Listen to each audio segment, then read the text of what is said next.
Welcome to Module 8, Training Format and Delivery.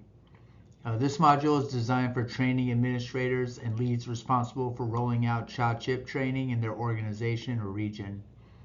We'll focus on selecting the right delivery format, designing training experiences that engage and support learners, and evaluating impact across different platforms. Whether you're building an in-person cohort, launching a virtual module, or combining modalities for blended learning, this session will help you choose the best structure for your goals, audience, and resources. In public health, flexibility is key. Training modalities need to match the reality of your workforce, its time, tech access, learning styles, and capacity. There's no one-size-fits-all solution. Start by asking, what do our learners need to succeed? Then match the format to the function. This module should help guide you through the core delivery methods used in CHA-CHIP training and how to apply each one strategically. So, asynchronous virtual training, the first one we'll cover, allows learners to engage with content on their own schedule. This format is best for moderately sized groups, staff with consistent internet access, and topics that benefit from reflection or self-paced exploration. Some of the benefits include flexibility, scalability, and reduced scheduling conflicts. It's also easier to update content over time. But you'll need strong design, clear navigation, chunk content, embedded quizzes, and visuals that reinforce learning. Some of the challenges you might have are more along the lines of limited engagement, like they just have it running in the background. They're not really processing the information as directly and as actively as might be most beneficial. And the content needs to be organized. You need to do that with any of them, but it's particularly important with asynchronous training so people have a similar experience. Synchronous virtual sessions, like those delivered via Zoom, Teams, or another platform where you log in and you all start at about the same time, are ideal when interaction is a priority. This format works well for group discussions or live Q&A, and you can embed interactive tools like polling, whiteboards, chat prompts. It's really great for reinforcing key concepts, building a shared understanding, and energizing teams. The downside, scheduling can be tricky and tech hiccups are common, so always have a plan B. You need to have the flexibility, need to fight that fatigue that we get from tech at times, and we need to be prepared as facilitators.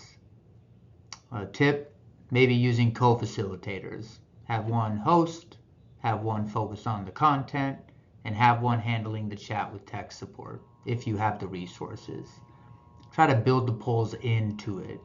Have reactionary tools and pacing breaks, depending on obviously the length of your training. For in-person formats, those remain essential for high stakes planning, team building, early stage training cohorts. This modality is best for trust building among cross-sector partners, strategy development, and facilitated prioritization, and hands-on or immersive skill building. If your team is launching a CHA or implementing a CHIP, bringing people together can foster commitment and build shared momentum. Plan for interactive formats like small group rotations, maybe gallery walks, and post-it clustering. Also, make time for informal conversation. It's where some of the best connections happen. So some strengths, great connection, not as much technology, really great for retreats. Some of the challenges, getting everybody to travel to the same spot, finding the schedule, the availability, and it's really hard to scale it at times just because of physical limitations of spaces.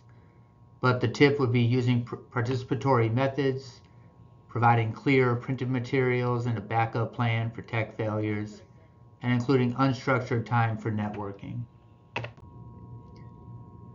So choosing the right training format is both an art and a science. It depends on your learners, your goals, and the context. I'm just going to very briefly skim the surface of this. Some key considerations include time and availability. Can learners commit to scheduled lessons, or do they need flexibility? Technology access. Do they have a reliable internet and the digital literacy to navigate those tools? What's the engagement level? Does the training require discussion, problem solving, or team coordination? And think about learning goals. Are you building knowledge, changing practice, or developing skills? Start with these questions to guide format selection. Then use the matrix on the next slide to match your goals with the right delivery method. So here's that slide format selection matrix. Rural, limited technology. I think asynchronous and office hours might work best. New staff or onboarding, really in person or at least virtual synchronized. Multi-county collaboration, a hybrid approach where people can make it in person if they're able, but also recording it and having the synchronized opportunity online is really important, especially in these very large areas. And then time-constrained teams. You might consider a short asynchronous one with a chat follow-up. So giving people like maybe office hours or maybe an opportunity at a regularly occurring meeting that you have good attendance at. Then designing the training. Regardless of format, training should be designed for engagement, not just attendance. Here's some format and design tips on the left. Use interactive boards, role-based discussions in person. For synchronous, limit the session time and assign breakout facilitators. For asynchronous, try to use videos, PDFs, and require a check-in quiz just to test the knowledge. And then on the right, there are some points about good design, some more points. Chunking content into digestible segments. Using visuals and interactivity to reinforce key messages. Including reflection points to prompt applications such as short quizzes, breakout groups, or written responses. And varying delivery styles, mixing video, discussion, demonstration, and real-world examples keeps people on their toes. It keeps them engaged. And like I said, engagement is what you want to design for, not just attendance. Learning is social, even in asynchronous formats, so look for ways to bring in peer insights, stories, and voices from the field to maximize your engagement. Engagement can be hard if it's not accessible. It isn't optional. It's part of delivering equitable, inclusive training. To ensure accessibility, you might consider using the accessibility checklist for training developers being developed for this module. Make sure all the videos have captions, transcripts. Use alternative text for all images and charts. Select fonts and colors with strong contrast. There's so many considerations for the universal design practices. Then obviously you want to adapt for different types of learners, whether that's because of language or just because people prefer different ways of engagement. So having audio versions, printable handouts. Those adjustments help not only learners with disabilities, but also those in low bandwidth environments or those juggling multiple responsibilities. Inclusion should be built in from the start. Evaluation helps you understand what's working and what to improve. So effective evaluation includes immediate feedback, maybe through pre and post tests, post-session surveys, or exit tickets. Follow-up assessments to see what's been applied in practice and through reflections. Engagement data like attendance, completion rates, views, quiz completion, or reflection submissions. And peer feedback or discussion summaries to show depth of understanding, what worked, what didn't. And then follow-up tools or discussion summaries. Follow-up tools like office hours or peer coaching. Ask both qualitative and quantitative questions, and always build in a process to review and act on what you learn. Evaluation isn't just for reporting, it's how we make our training better over time.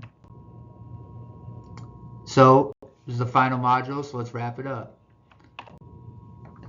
We talked about training format shaping outcomes. The right delivery method can increase engagement, access, and retention.